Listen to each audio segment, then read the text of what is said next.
প্রতি বছর বাংলাদেশ সহ বিশ্বজুড়ে নানা কর্মসূচির মধ্য দিয়ে উদযাপিত হয় বিশ্ব সাইকেল দিবস।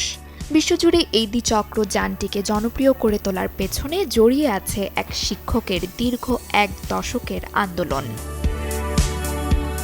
যুক্তরাষ্ট্রের অধ্যাপক লেসজেক সিবিলস্কির দীর্ঘ প্রচেষ্টায় ২০১৮ সালে জাতিসংঘ সর্বসম্মতিক্রমে ৩ জুন বিশ্ব সাইকেল দিবস হিসেবে ঘোষণা করে।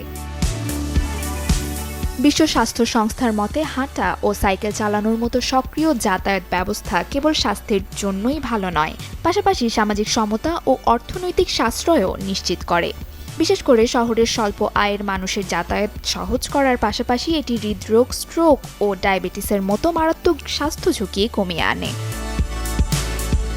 পরিবেশের সুরক্ষায় এবং টেকসই নগর জীবনের জন্য সাইকেল কোনো প্রকার কার্বন নিঃসরণ ছাড়াই পরিবেশকে পরিচ্ছন্ন রাখে। জাতিসংঘ সাইকেলিংকে গণপরিবহন ব্যবস্থার মূল ধারায় যুক্ত করার ওপর বিশেষ জোর দিয়েছে, যা জলবায়ু পরিবর্তনের চ্যালেঞ্জ মোকাবিলায় দারুণ কার্যকর। সাইকেল শুধু বাহন নয়, এটি সুস্বাস্থ্য ও টেকসই অর্থনীতির প্রতীক।